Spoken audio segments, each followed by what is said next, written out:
السلام علیکم ناظرین، میں ڈاکٹر محمد عارف صدیقی اور آپ اسلامی جمہوریہ پاکستان کے آزاد باوقار باعزت شہری ہیں۔ جی ہاں، آئینی طور پر ہم سب کو آزادی حاصل ہے، آزادی اظہار کی۔ اس آزادی کے نام پر گزشتہ دنوں جو تماشا ہوا، جو شیطانی تماشا عورت مارچ کے نام پر ہوا، وہ بھی آپ نے دیکھا۔ LGBT کا ایجنڈا آپ نے دیکھا۔ LGBT کیا آپ جانتے ہیں کیا ہے؟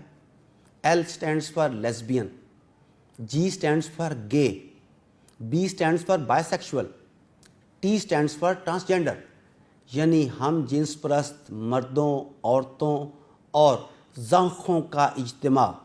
تو اس اجتماع میں کچھ ہم جنس پرست اکٹھے ہوئے، کچھ ہم جنس پرست خواتین اکٹھی ہوئیں، کچھ زنخے اکٹھے ہوئے، جنہوں نے کہا کہ ہمیں آزادی چاہیے۔ آزادی کس سے چاہیے؟ معاشرتی اقدار سے چاہیے۔ آزادی کس سے چاہیے؟ فیملی سسٹم سے چاہیے۔ آزادی کس سے چاہیے؟ ماں باپ سے چاہیے۔ آزادی کس سے چاہیے؟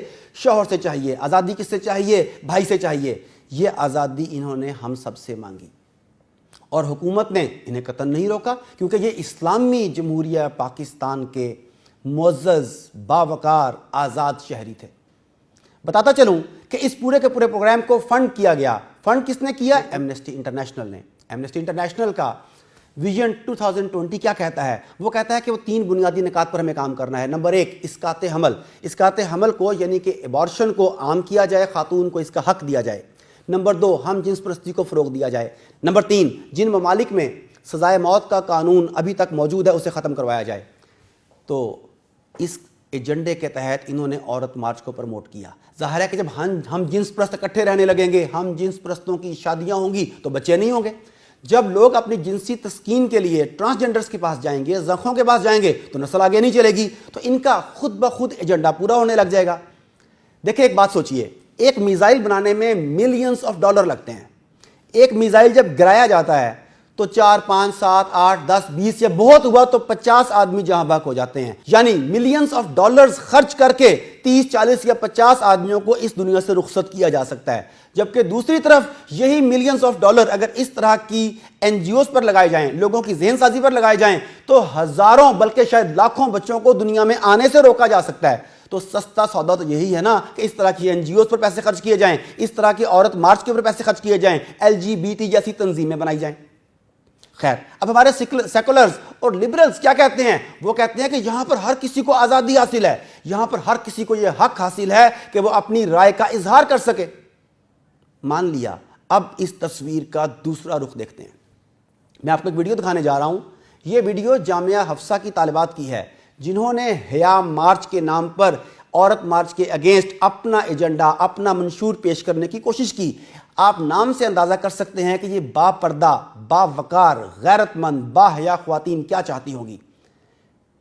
مکمل نقاب میں، مکمل پردے میں یہ خواتین جب حیا مارچ کے لیے نکلیں تو پولیس نے ان کے راستے میں رکاوٹیں کھڑی کی، خاردار تاڑے بچھائی گئیں، انہیں آگے بڑھنے سے روکا گیا، مگر یہ خواتین زنانہ وار نہیں، مردانہ وار آگے بڑھتی چلی گئیں۔ ویڈیو دیکھیے، پھر بات کرتا ہوں۔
ناظرین، اب سوال یہ ہے کہ کیا جامعہ حفصہ کی طالبات اس وطن عزیز اسلامی جمہوریہ پاکستان کی شہری نہیں ہیں؟ کیا ان کے حقوق نہیں ہیں؟ کیا حقوق صرف انہی کے ہیں جو مغرب کے ایجنڈے پر چلیں؟ کیا حقوق صرف انہی کے ہیں جو طاغوت کے اشاروں پر ناچیں؟ کیا حقوق صرف انہی کے ہیں جو اسلام کا مذاق اڑائیں؟ تو ان بچیوں کا، ان بہنوں کا، ان بیٹیوں کا کون سوچے گا؟ کیا ان کے خیالات کا اظہار، کیا ان کے مطابق ان کے دین کا پرچار ان کا حق نہیں ہے؟ اب بتائیے، ہمارے ماتھے کا جھومر کون ہے؟ ہماری پہچان کون ہے؟ وہ خواتین جو زنخوں کے ساتھ، نامردوں کے ساتھ سڑکوں پر ناچ رہی تھیں، جسمانی نشیب و فراز کی نمائش کر رہی تھیں، غلیظ نعرے لگا رہی تھیں، توہین رسالت پر مبنی بینرز اور پلے کارڈ اٹھائے ہوئے تھیں، رشتوں کے تقدس کو مجروح کر رہی تھیں، حیا باختگی کا مظاہرہ کر رہی تھیں، شیطان کی نمائندہ بن کر چھاتیاں تان کر کھڑی تھیں، وہ یا یہ باعفت، باحیا، محمد رسول اللہ صلی اللہ علیہ وآلہ وسلم کے دین پر چلنے والی، محمد عربی کے کلمے پر سر کٹانے والی، جانوں کے نذرانے پیش کرنے والی جامعہ حفصہ کی طالبات، یہ ہماری آئیڈیل ہیں، یہ ہماری رول ماڈل ہیں، یہ ہماری پہچان ہیں، یا سڑکوں پر ناچنے والیاں؟ آپ فیصلہ کیجئے، آپ اپنی بچیوں کو کہاں لے جانا چاہتے ہیں؟